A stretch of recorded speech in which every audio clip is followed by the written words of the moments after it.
Focus Hebdo de la semaine du 6 au 12 avril 2026. Dans un contexte marqué par l'accélération des réformes économiques et la recherche de financements innovants pour soutenir la croissance, le gouvernement de la République démocratique du Congo, sous l'impulsion du président Félix-Antoine Tshisekedi Tshilombo, intensifie ses actions en faveur de la transformation structurelle du pays. Au cœur de cette dynamique, le ministre d'État en charge du plan, Guilain Nyembo, a multiplié les initiatives visant à renforcer le cadre de planification et à mobiliser des investissements à grande échelle, notamment à travers les partenariats publics-privés, PPP en sigle, et la promotion des outils stratégiques de développement. Mardi 7 avril 2026, le ministre d'État, ministre du Plan et de la Coordination de l'aide au développement, Guilain Nyembo, a procédé à l'ouverture de l'atelier de présentation et de validation technique du portefeuille national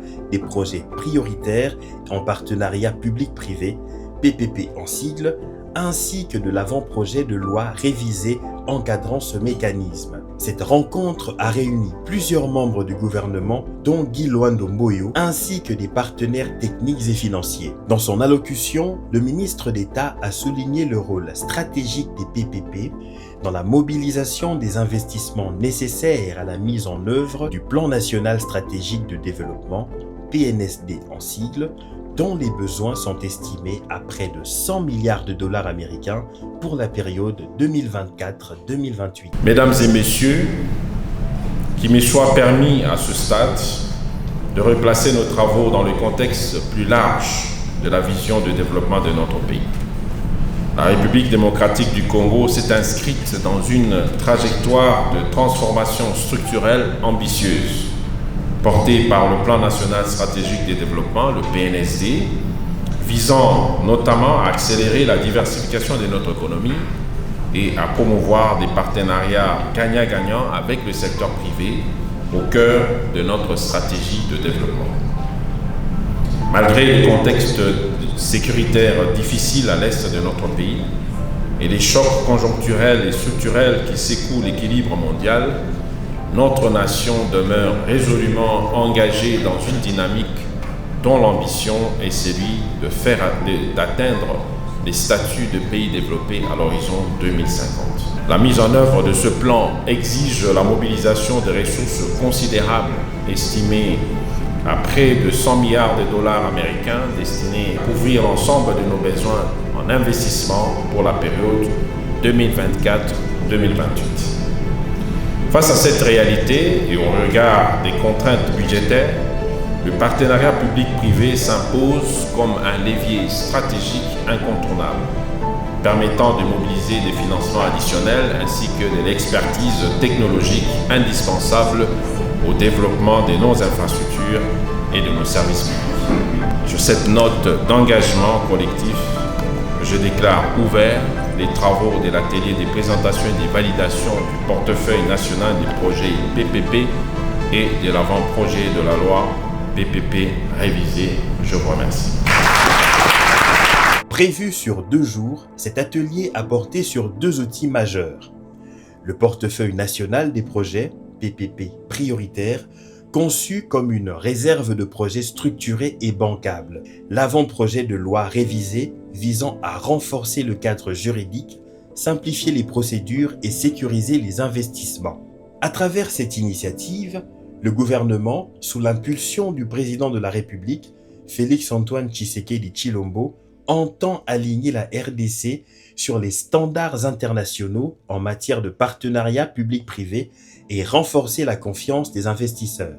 Mercredi 8 avril 2026, en prélude au forum Invest in Africa, Guilain Nyembo a été l'invité de l'émission L'Opinion, où il s'est exprimé en amont de sa participation en qualité de panéliste. Au cours de cet entretien, il a mis en exergue les enjeux liés au financement des infrastructures en République démocratique du Congo, tout en soulignant l'importance du recensement général de la population comme outil stratégique pour une planification efficace du développement. Cette intervention médiatique s'inscrit dans la dynamique des promotions des réformes engagées par le gouvernement pour améliorer la gouvernance économique et renforcer l'attractivité du pays auprès des investisseurs internationaux. La question de la croissance pour la République démocratique du Congo, déjà c'est une bonne nouvelle qu'on voit que la croissance de notre pays continue à garder, son niveau, pour ne pas dire que nous espérons pour les prochaines années que ça puisse encore aller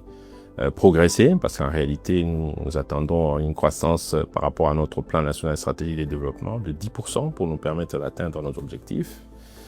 Maintenant, la question de l'inclusivité de la croissance, ça c'est une question sur laquelle nous travaillons, parce qu'en réalité, la RDC c'est un grand pays, et donc vous imaginez qu'on peut avoir des investissements isolés à gauche, à droite, mais tant qu'il n'y a pas ce compactage-là de tous les investissements pour permettre à la population de bénéficier de ça, nous allons toujours parler de cette question de la pauvreté que l'on voit qui peut-être qui continue encore à donner ces chiffres. La réalité, c'est que la RDC a une économie qui est tournée vers l'exportation, essentiellement des ressources de matières premières. C'est ce que nous voulons renverser, la tendance. Nous travaillons aujourd'hui pour que cette croissance profite à la population locale, donc que nous puissions faire de la transformation locale.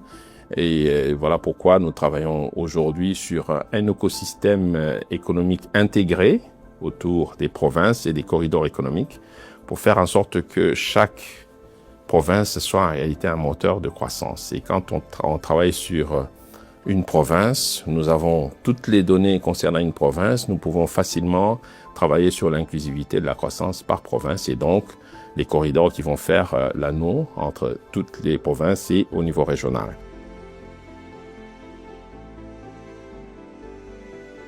Jeudi 9 avril 2026, Paris. La République démocratique du Congo prend toute sa place au forum Investir en Afrique. Le ministre d'État, ministre du Plan et de la Coordination de l'aide au développement, Guilain Nyembo, y porte une ambition claire, faire de l'investissement un levier concret de transformation du pays. Décideurs publics, investisseurs et entreprises échangent autour d'un même cap, financer autrement, investir durablement, transformer en profondeur les économies africaines. En marge du forum, le ministre d'État enchaîne les rencontres stratégiques avec Madame Oli Rainavozanani, directrice exécutive adjointe de la Fondation Afrique-Europe, qui est une organisation internationale indépendante agissant comme une plateforme de dialogue stratégique entre l'Afrique et l'Europe, lancée en 2020. Les échanges ouvrent des perspectives concrètes, industrialisation verte, valorisation des ressources critiques, transformation locale et création d'emplois durables. Un message s'impose, la RDC ne se raconte plus seulement, elle se démontre. Un pays en réforme, en mouvement, prêt à accueillir des investissements structurants. Sur le panel dédié aux infrastructures, le ministre d'État Guilain Nyembo pose les bases d'une vision structurée. Les infrastructures ne sont pas une finalité mais un socle, un levier pour connecter les territoires, renforcer les chaînes de valeur et réduire durablement la pauvreté.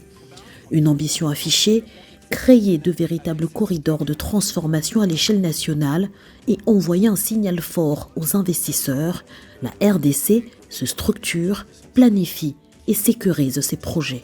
Je suis ravi d'entendre tous ces commentaires qui mettent en avant cette réalité, donc de changer les narratifs pour l'Afrique. Et je parlerai particulièrement pour la RDC, qui est un pays avec un potentiel énorme. Et donc, voilà, donc on voulait, pour moi, le plus important, c'est de prendre rendez-vous avec tous les investisseurs qui veulent être rassurés et de nous asseoir un à un pour essayer d'élever les options et voir dans quelle mesure on peut les servir. Parce que aujourd'hui, des grands projets, le projet INGA, que tout le monde attend d'ailleurs, qui est déjà en marche.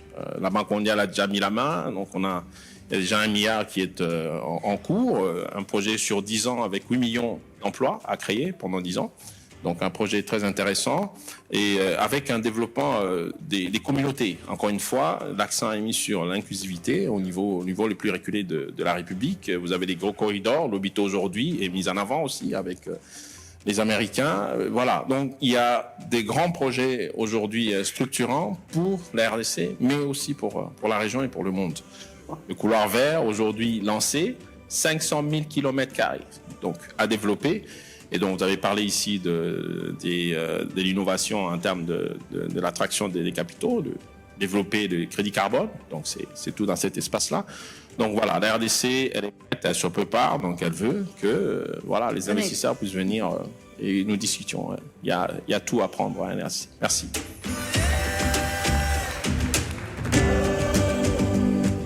Autre temps fort, la mise en avant d'une nouvelle approche de financement du développement. À travers le programme Axis, porté avec Phoenix Capital BV, la RDC explore des mécanismes innovants. Valorisation des ressources, financement alternatif, réduction de la dépendance à l'endettement, une dynamique assumée, ne plus subir les modèles, mais contribuer à les réinventer. J'invite les acteurs du secteur privé à venir en RDC expérimenter avec le Fonds social de la République démocratique du Congo un modèle économique qui met en avant la responsabilité sociétale d'entreprise. Il s'agit ici des sociétés en tant qu'entreprise, mais également des sociétés en tant que communauté de base.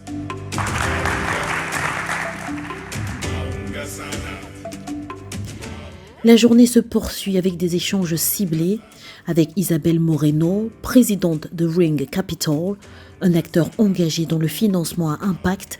Les discussions ont tourné autour de l'entrepreneuriat et de l'investissement à impact pour les jeunes et les entrepreneurs en Afrique et de la diaspora.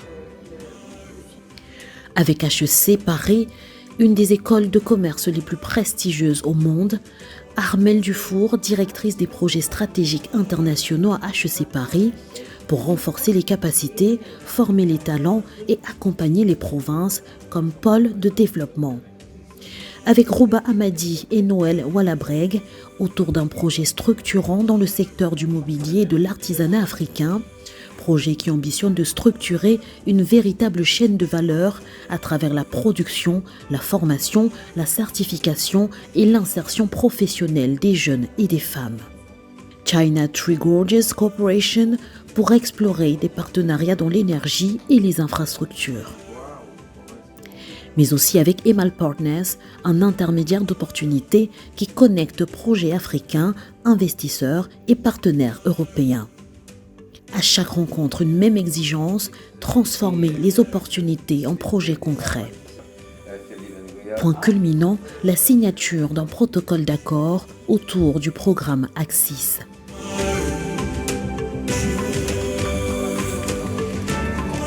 « 10 avril 2026, Paris. À l'ambassade de la République démocratique du Congo, le ministre d'État Guilain Nyembo poursuit sa mission avec une série d'interviews médiatiques au micro de NCA, aux côtés de Richard Togbé, puis dans l'émission Dialogue stratégique Afrique centrale, animée par Carmen Févillier. Le ministre revient sur les priorités du gouvernement, réformes structurelles, attractivité économique et transformation durable du pays. Un message constant, positionner la RDC comme une destination crédible, compétitive et tournée vers l'investissement. La mission du ministre s'achève par une audience stratégique réunissant plusieurs acteurs clés en présence de Emile Ngoy, l'ambassadeur de la RDC à Paris, le coordonnateur du Fonds social de la RDC et de ses collaborateurs. Les échanges ont intégré une dimension scientifique avec le laboratoire des sciences du climat et de l'environnement, centre de référence en Europe dans l'étude du climat, des cycles du carbone et de l'environnement. Au cœur des discussions, le renforcement des coopérations scientifiques, l'accès aux données stratégiques et l'intégration des enjeux climatiques dans la planification du développement. À Paris, la mission du ministre d'État aura conjugué diplomatie économique, visibilité médiatique et ouverture des partenariats d'avenir. Une dynamique cohérente au service d'une ambition claire, ancrer la République démocratique du Congo dans de nouvelles trajectoires d'investissement, d'innovation et de transformation durable. La semaine du 6 au 12 avril a été marquée par une intensification des actions du ministère du Plan en faveur de la structuration des investissements publics et privés.